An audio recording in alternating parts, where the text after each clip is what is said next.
Hello बच्चों, कैसे हैं आप लोग। मेरा नाम है सीएस अंशुल अग्रवाल और आज मैं आप लोगों के लिए लेके आऊं एक ऐसा वीडियो, एक ऐसे टॉपिक पे जिसकी बच्चों ने बहुत ज्यादा डिमांड की है। दोस्तों, एक चीज कभी भी समझना कि अगर कभी भी कोई भी पजल बना है तो उस पजल को सॉल्व करने का तरीका, उसके हिंट्स भी बने होते हैं। और आज हम ऐसे ही एक पजल की बात करेंगे, सीए इंटरमीडिएट के पेपर नंबर 1 एडवांस्ड अकाउंटिंग की। वेल, रियली स्पीकिंग, बहुत सारे बच्चे कहते हैं कि सर ये सब्जेक्ट ना बहुत ट्रिकी लगता है और स्पेशली बच्चे बहुत प्रेशर ले लेते हैं अकाउंटिंग स्टैंडर्ड का। वेल, लेना तो बनता है, क्योंकि इंटरमीडिएट लेवल पे जब आपको कहा जाए कि आपको सारे के सारे अकाउंटिंग स्टैंडर्ड्स पढ़ना है तो भाई साहब एक साइकोलॉजिकल टर्बुलेंस तो आता ही आता है। लेकिन आज मैं आप लोगों के साथ शेयर करने जा रहा हूं ऐसी 5 टिप्स। ये 5 टिप्स से आप अपने एडवांस्ड अकाउंटिंग के पेपर में 50+ मार्क्स सिक्योर कर सकते हैं। तो इस वीडियो को एंड तक जरूर देखना। वीडियो पसंद आता है तो लाइक करना और कमेंट करना और अपने ज्यादा से ज्यादा दोस्तों के साथ शेयर करना। चलिए देखते हैं। सबसे पहला टिप हमेशा ध्यान रखना, इवन दो माना चलो एडवांस अकाउंटिंग में बहुत सारे अकाउंटिंग स्टैंडर्ड्स हैं, आपको सारे अकाउंटिंग स्टैंडर्ड्स पढ़ने हैं, लेकिन आपको ये चीज ध्यान रखना है कितना भी कहे chapters will always carry more importance as compared to the accounting standards.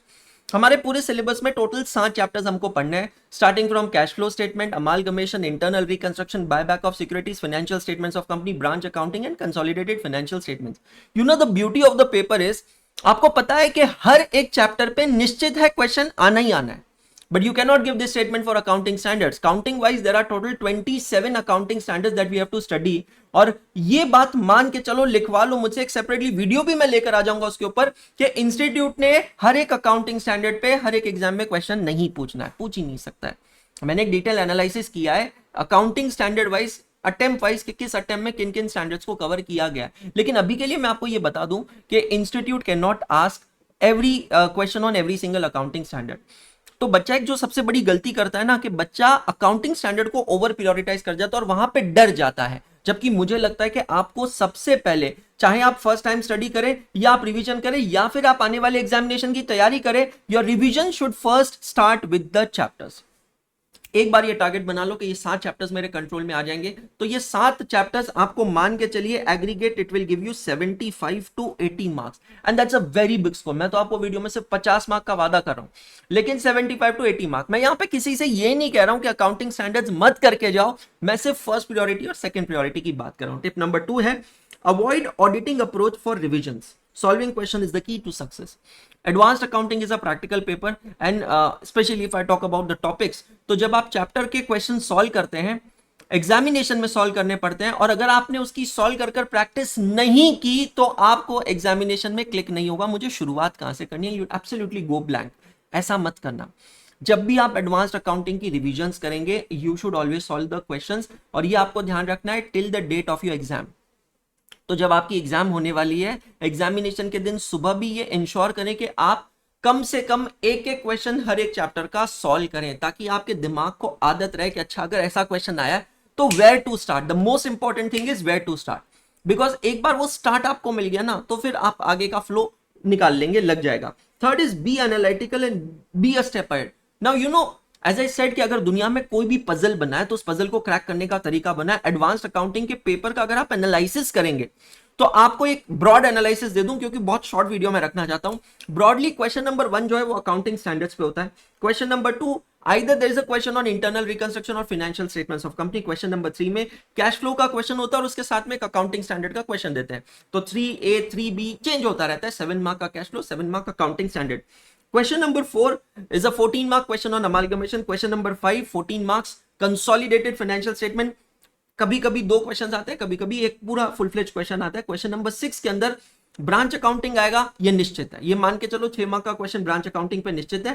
Financial statements का क्वेश्चन आता है, इंटरनल रिकंस्ट्रक्शन के साथ स्वैप होता रहता है, यहां पर आपने देखा है, और अकाउंटिंग स्टैंडर्ड का क्वेश्चन। अब ये मैं एनालिसिस बता रहा हूं right from May 24 examination till January 2026 examination. Now you have to understand, अगर आप एनालिटिकल अप्रोच रखेंगे ना तो आप दूसरों से औरों से एक कदम आगे रहेंगे। कैसे भाई, मुझे ये समझना है कि मैं जो ये 7 चैप्टर्स पढ़ रहा हूं, इनमें से कुछ चैप्टर्स को मुझे अपनी स्ट्रेंथ बनानी है। मतलब कहीं से भी कोई भी कंसेप्ट पूछा जाए, कहीं से कोई भी चीज आ जाए, मैं उसको कर लूंगा, बस ये मेरे अंदर जज्बा होना चाहिए। और मैं बता रहा हूं 50 मार्क यही मैं आपको दे देता हूं। कंसोलिडेटेड फाइनेंशियल स्टेटमेंट 14 मार्क उठा लो। मुझे पता है अगर मैंने सीएफएस पढ़ा है तो 4 नंबर का क्वेश्चन, 5 नंबर का क्वेश्चन सीएफएस पे आएगा। मुझे पता है 14 मार्क का अमालगमेशन पे 4 नंबर में हाई प्रोबेबिलिटी क्वेश्चन आएगा। तो 14 14 28 यहीं पर हो गया। अब ये 28 के अलावा आप यहां पर ले लीजिए बेटा जी इंटरनल रिकंस्ट्रक्शन फाइनेंशियल स्टेटमेंट्स। तो 14 इंटू 3 यहां पर हो गया 42 मार्क्स। कैश फ्लो आपका 7 मार्क आपको देकर जाएगा और मैं यहां से सिर्फ ब्रांच अकाउंटिंग उठा लूं, सिर्फ ब्रांच अकाउंटिंग 6 मार्क में ऐड कर दूं, 55 मार्क आपको देकर जाएगा। माना बहुत सारा कंटेंट है, माना बहुत सारे चैप्टर्स है, लेकिन आप थोड़ा सा पॉजिटिव साइड भी देखिए कि हाँ पेपर एक पैटर्न में चल रहा है। पिछले 6 अटेम्प्ट से तो भी एटलीस्ट एक पैटर्न में चल रहा है। क्यों ना मैं उस पैटर्न को पढूं और क्यों ना मैं थोड़ा कंफर्ट जोन में आ जाऊं कि मुझे पता है मैंने अमालगमेशन बहुत अच्छे से प्रिपेयर करना है। नाउ समवन में कमेंट से सर ये तो बहुत लेंदी टॉपिक्स है। भाई सीए कोर्स कर रहा है, सीए कोर्स कर रहा है तो लेंदी क्या, डिफिकल्ट क्या, टेक्निकल क्या, इजी क्या, कुछ नहीं है। I just want one thing written on my result, that is successful, and if I want that to happen I'll have to shed my blood and sweat। मुझे मेहनत करनी पड़ेगी।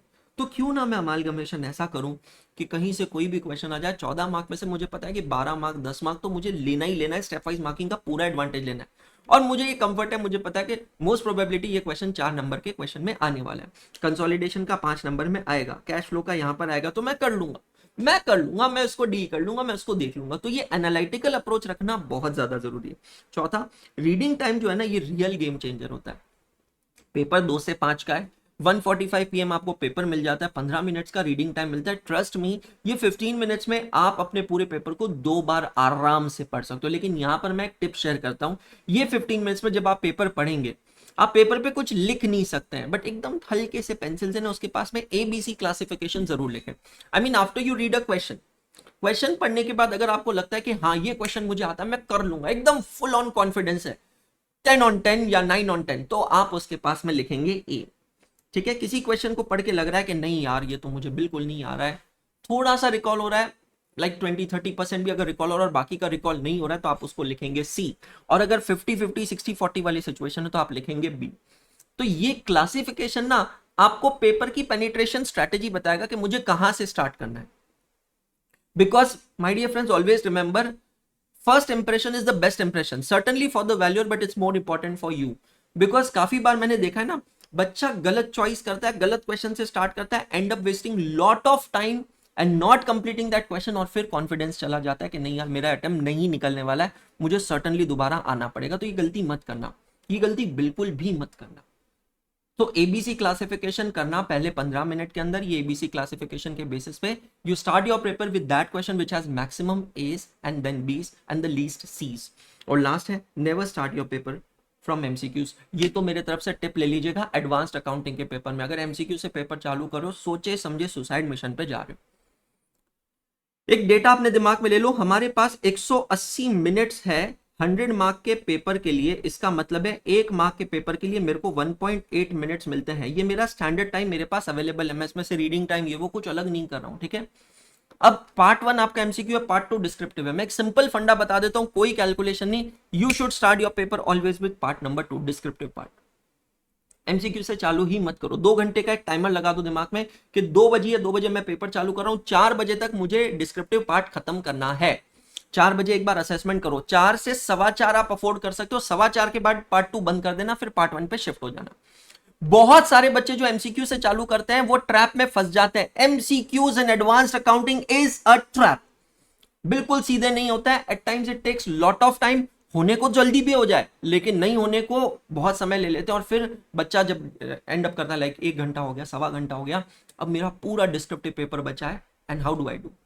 तो ये पैनिक और ये एंजाइटी क्रिएट ना हो, इसके लिए ये एक टिप, बहुत प्रो टिप है मेरे तरफ से ले लेना, never start your advanced accounting paper from MCQ। मैं कॉस्टिंग के लिए अलग कहूंगा, अभी एडवांस्ड अकाउंटिंग की बात कर रहा हूं। टारगेट करो पार्ट 2 को चालू करो, 2 बजे से 4 बजे का टाइमर लगाने का, 4 बजे तक पार्ट 2 मेरे को खत्म करना है। उसके बाद अगर कुछ questions they are on the verge of completion, may be 5-10 minute का एक्सटेंशन चलेगा, and then you have to move on part 1, फिर जाकर जाना है MCQ के ऊपर जाना है। So MCQs in intermediate are way different from MCQs that you have done in CA foundation. उम्मीद करता हूं ये वीडियो आपको यूजफुल लगा होगा। ये 5 टिप्स फॉलो कीजिए, 50 से ज्यादा मार्क्स लेकर आ सकते हैं एडवांस्ड अकाउंटिंग में।